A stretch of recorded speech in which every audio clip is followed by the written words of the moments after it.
Jim, I think my colleague Richard connected with you on LinkedIn. I don't know if that rings a bell at all. The colleague connected approach. Hi guys, my name's Deepak Shukla, founder at Pearl Sales. We're a sales training and development agency based in the UK as well as the USA and serving clients worldwide. And here today in day number 81 of 119 days of cold calling training, we're here to talk about the colleague connected approach. But before we get into it, feel free to click the link in the description below to get access to the 17 additional strategies that are not shared in this training.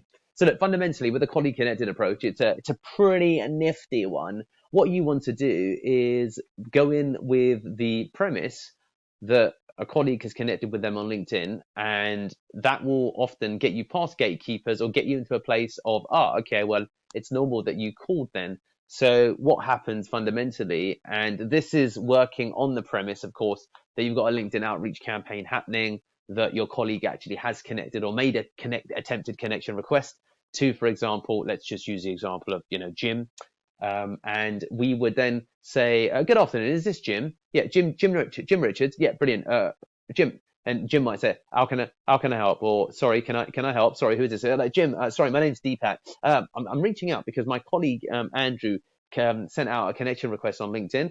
We're both from a company called Pearl+Lemon. So the reason that my colleague, Andrew, reached out was we wanted to have a chat with you, basically, Jim. So guys, do you see that by really underlining the fact that I've got a colleague who connected, we then qualify to say sent a connection request. So it's not yet necessarily been accepted, but that opens up, you know what I'm trying to write here. The great and beautiful thing about the attempted connection request is it opens up a strong rationale for why you're cold calling, okay? For why you're placing the call, all right?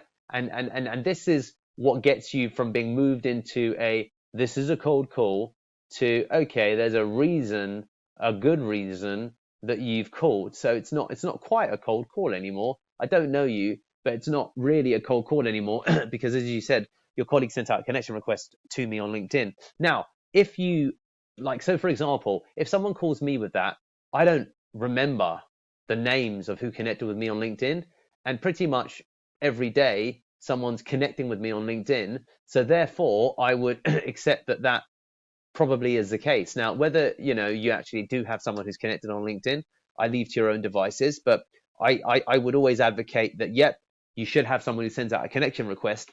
But the law of familiarity with LinkedIn here, and the fact that people do send out connection requests, and therefore you're following up, means that you'll be able to move seamlessly from the cold call to not quite a warm call, but let's call it a neutral call, okay? So you move into the neutral call bucket, and that is, my friends, a beautiful thing. Now, there's different ways to use this, so we'll go through the others. We've already spoken about, Jim, my name's it's Deepak here, calling from Pearl+Lemon.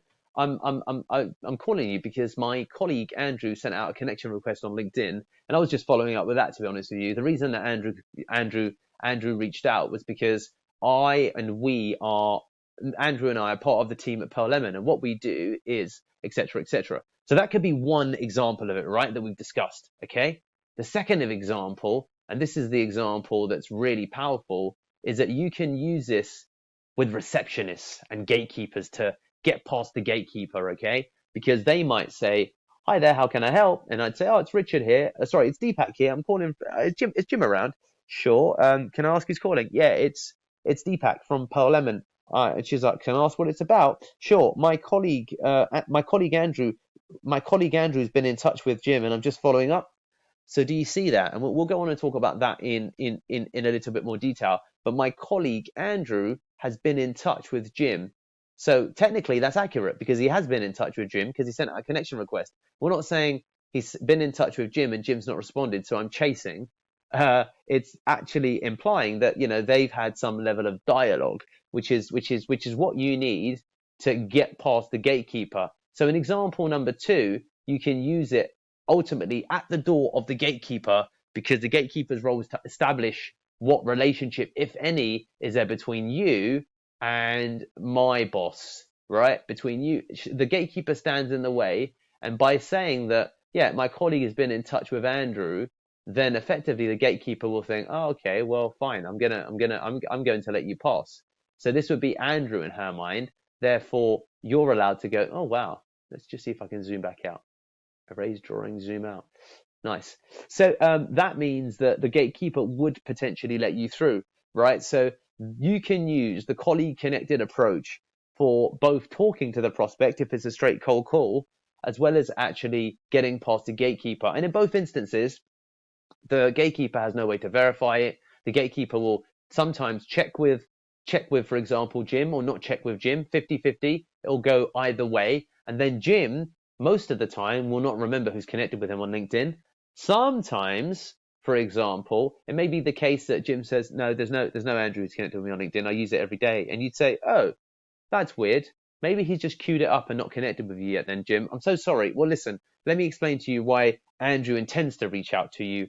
And even in that instance, you've still got the rationale for my colleague connected, even pre-connection. So that's like part number 3 of these scenarios where you get challenged. So even when you're challenged, you apologize and say, oh, I'm so sorry, Jim, that's weird. I guess that perhaps Andrew is planning to reach out and he's just not sent the connection request, or maybe there's some bug. I'm not really sure. Well, look, let me explain while I'm here the reason that Andrew is planning to reach out, and basically why we're calling you. So do you see that you sidestep it there, and then you move forward with the agenda of the call? And in both events, you're talking to the decision maker, and you've still moved it out of cold call territory. So there you have it, guys, the colleague connected approach.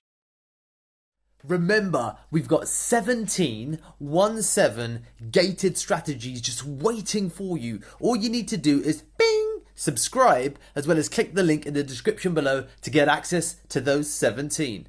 Get some.